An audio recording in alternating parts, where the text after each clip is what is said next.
السلام علیکم ناظرین، میں ہوں عبدالعزیز۔ 7H نیوز میں آپ کا استقبال ہے۔ خواجہ بلال نے یہ کہا کہ 2 مساجدوں کو توڑا گیا اور KCR صاحب یہ کہہ رہے ہیں کہ ایک مسجد بنائیں گے سیکریٹریٹ میں، اور بھی کئی باتیں کہی خواجہ بلال نے۔ آئیے دیکھتے ہیں یہ رپورٹ۔ جو صاحب بولے اٹھتے پہ ٹکے ہوئے رہتے ہیں لوگ۔ صاحب بول دیے مسجد بنتی ہے تو بنتی، صاحب ٹویٹ کر دیے تو قصہ ختم، یہی بولتے ہیں۔ صاحب امبرپیٹ کے خود بھی ٹویٹ کرے، صاحب بابری مسجد کے خود بھی بولے، صاحب کے والد محترم بھی بولے، اور سیکریٹریٹ کی مسجد کے خود بھی صاحب ٹویٹ کرے۔ اس کا مطلب بن جاتی، بھکتوں کی نظر میں ٹوٹ ہوئی تو سمجھتے ہیں بس بن جاتی۔ میرے بھائی، میرے پیارے بھائیوں، ذرا اسلامی اعتبار سے بھی تھوڑا سوچو۔ ہماری 2 مسجدیں سیکریٹریٹ میں شہید ہوئی۔ کتنے؟ 2۔ KCR بتاتا ہے، چیف منسٹر آف تلنگانہ بتاتا ہے کہ ہم ایک مسجد بنا کے دیں گے۔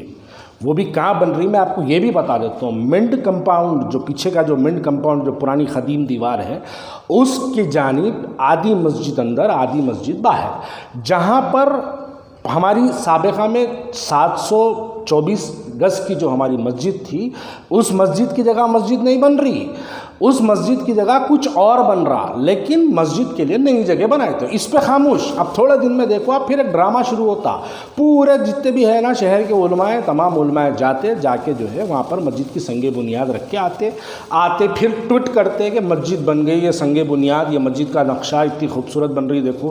ارے بابری مسجد کا جھگڑا کس بات کا تھا؟ 27 سال تک جگہ کا جھگڑا تھا۔ یہاں بھی وہی حال ہے، لیکن وہ ایودھیا میں وہاں پر مسجد شہید کی گئی ہے، اتر پردیش میں شہید کی گئی ہے۔ اس واسطے صاحب ریگولرلی 27 سال اس کے بارے میں کنٹینیو بولتے، یہ عادت ہوگی۔ لیکن سیکریٹریٹ کی مسجد پہ کیا ہوا؟ ایک بار بولے کانٹریکٹر پہ کیس بک ہونا، پھر دوسری بار بولے نہیں ہم مطالبہ کر رہے ہیں، کرتے رہیں گے، ہم کرتے رہیں گے۔ ایک بیان یہ آ گیا، پورے لوگ خاموش۔ حیدرآباد کے اندر میں تو آج بولوں گا، اللہ کا شکر ادا کرتا ہوں کہ بابری مسجد آج کے وقت شہید نہیں ہوئی۔ اس کے لیے میں اللہ کا شکر ادا کرتا ہوں، کیونکہ اگر بابری مسجد اس وقت شہید ہوتی تو واٹس ایپ کے گروپ پہ ایڈمن نعرے تکبیر لکھتا، باقی کے پورے ممبر اللہ اکبر لکھ کے احتجاج اس قسم سے درج کرواتے تھے۔ ارے 1992 6 دسمبر کے بعد بابری مسجد کے نام پر بمبئی کی سڑکوں پر ہماری بہنوں کو کاٹ کے، مار کے، جلا کے پھینک دیے تھے۔ یہ منظر شہر حیدرآباد کی عوام بھول گئی۔ ہمارے بڑوں نے، میرے سگے تائرے بھائی نے بابری مسجد کے فسادات میں، میرے سگے تائرے بھائی نے اپنے پیر پہ 2 گولی کھائی۔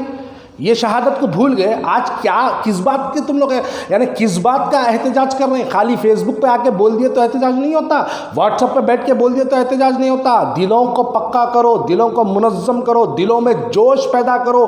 ارے ہماری 2 مسجد گجرات میں شہید نہیں ہوئی، اتر پردیش میں شہید نہیں ہوئی، دلی میں شہید نہیں ہوئی، ہماری 2 مسجد حیدرآباد میں دارالسلام سے صرف 2 کلومیٹر پہ ہماری 2 مسجدیں شہید ہو گئی۔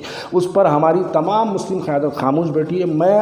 اب میں اس کے بارے میں کچھ بولوں تو ذاتی ہو جائے گا، اس لیے بس میں کہتا ہوں کہ اس بات کو اپنے دلوں میں رکھو۔ جمہوری انداز سے قانون کا دروازہ کھٹکھٹاتے ہوئے اس کا احتجاج کرنا ہے، قانونی دروازہ کھٹکھٹاتے ہوئے، کیونکہ اغیار کے ارادے بہت خراب ہیں۔ ہم کو ان کو بھی سمجھنا ہے، سمجھ کے قانونی اعتبار سے مسجدوں کی دوبارہ اسی جگہ پر تعمیر کے لیے ہم قانونی اعتبار سے احتجاج کریں گے۔ لوگ مجھے کہہ رہے ہیں کہ بھائی آخر آپ کانگریس کی غلامی سے کب باہر آئیں گے، یہ بار بار لوگ مجھے کہہ رہے ہیں۔ آج میں ان لوگوں کو کچھ بات بتانا بھی چاہتا ہوں اور کچھ پوچھنا بھی چاہتا ہوں۔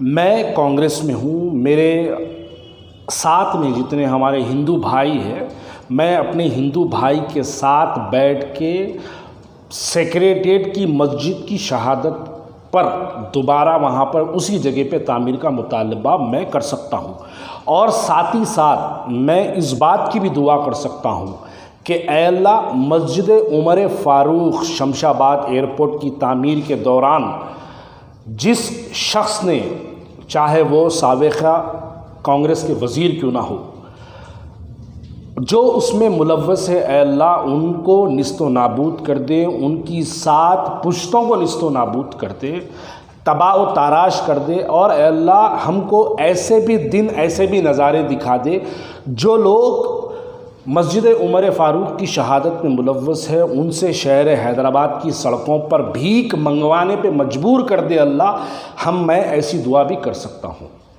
اب میں ان لوگوں کو پوچھنا چاہتا ہوں جو لوگ آ کے مجلس کی مخالفت، مسجدوں کی شہادت پر اعتراض کر رہے ہیں، میں ان سے سوال کرنا چاہتا ہوں کہ میں اپنی پارٹی میں رہتے ہوئے ہمارے ہندو بھائیوں کے ساتھ بیٹھ کے میں مسجد کی شہادت کا مطالبہ کر سکتا ہوں۔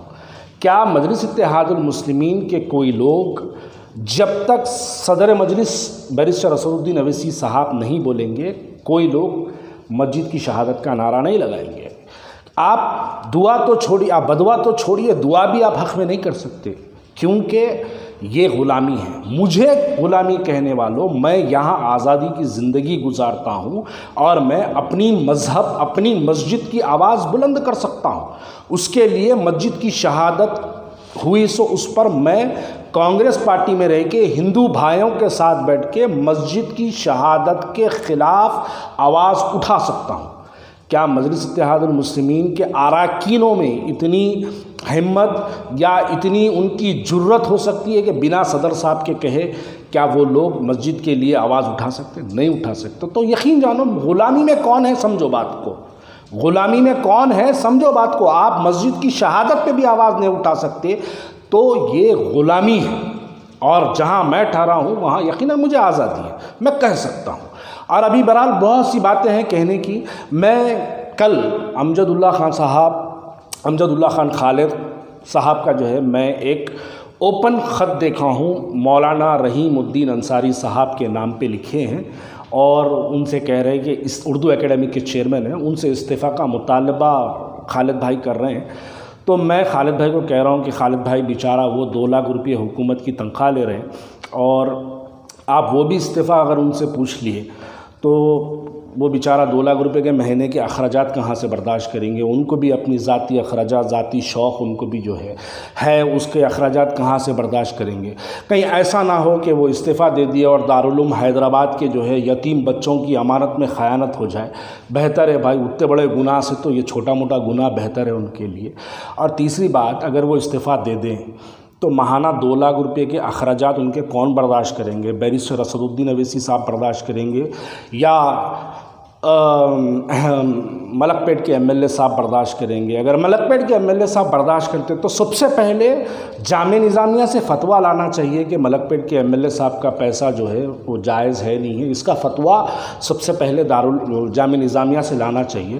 اور ایک خالد بھائی، میں آپ کو اور ایک بات کہنا چاہتا ہوں، آپ نے اپنے خط میں مولانا رحیم الدین انصاری صاحب بلکہ آپ نے لکھا ہے، تو میں آپ سے گزارش کرتا ہوں کہ آپ جامعہ نظامیہ کو ایک خط لکھیے، خط لکھ کے پوچھیے کہ ان کو مولانا پکار سکتے ہیں یا نہیں پکار سکتے ہیں، کیونکہ ہم نے نہیں دیکھا کہ وہ کہیں کے جو ہے عالم یا فاضل یا کامل یا حافظ وہ کہیں سے جو ہے فارغ ہے، اس کے تعلیمات کی ڈگری تو جو ہے شہر حیدرآباد کے سامنے نہیں ہے۔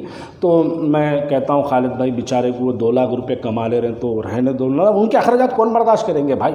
بہت بڑا مسئلہ ہے، کیونکہ ڈیزل ہے، گاڑی ہے، پان ہے، ان کے بہت سے خرچے، تو وہ برداشت کوئی بھی نہیں کر سکتے۔ تو خالد بھائی آپ سے گزارش ہے کہ مولانا کا پیچھا چھوڑ دیجئے اور مولانا کو جو ہے جو کر لے رہے ہیں بیچارے کر لیں، ورنہ ایسا ہوگا دارالعلوم حیدرآباد کے یتیم بچوں کا پیسے میں جو ہے ان کے وہ جو ان کا حق ہے، کہیں ایسا نہ ہو کہ یتیم بچوں کے جو ہے حق تلفی ہو جائے۔ وہ 2 لاکھ کے اخراجات برداشت کرنے کے لیے کہیں بیچارے جو ہے ان بچوں کے جو ہے حق پہ ہاتھ نہ ڈال دیں، اس لیے بیچاروں کو رہنے دو۔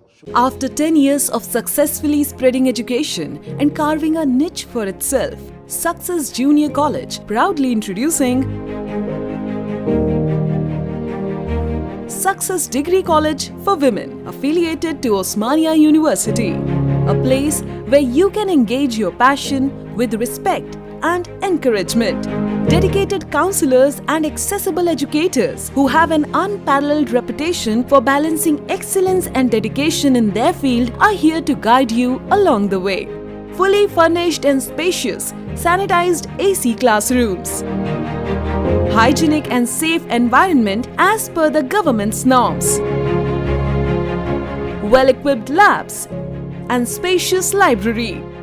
Courses offered: BSc Nutrition, BSc BZC, BSc MPCS, BBA, BCom Computers, BCom General. Hurry up! Admissions are open. Success Degree College for Women, IS Southern, X Roads, Santosh Nagar, Hyderabad.